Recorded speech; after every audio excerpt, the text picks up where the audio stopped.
Karajoy'da ýaşalýan wagtlary bir baý ýaşan filanýan baýlaň biri ol obada da Guljan 17-18 ýaşyna ýeten bir gyza ýa-da odan sawçylyk edýärler diýär.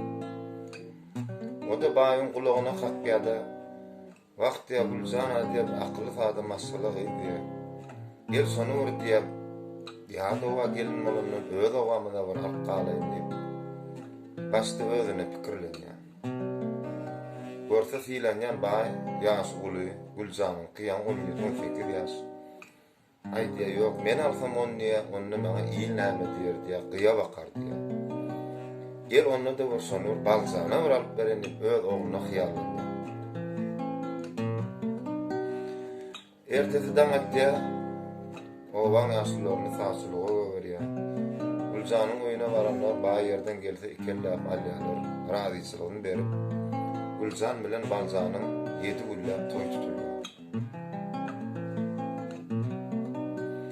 Tek birinci gün ýene Baljan bilen Guljany bir Karajoy'a salýarlar. Guljan 30 ýaşmakda, gel Allah zanlaryň bagtyma ýagan bir bagtym bir synaýyn, bir görenni. Bir gatdanna bagtsa 12 ýaşyna çaga asmoyna bakar. Guljan ey Allah zanlarym diýe, men niye bir çaga çatyp diýe, men seni öňünde günäm näme diýe.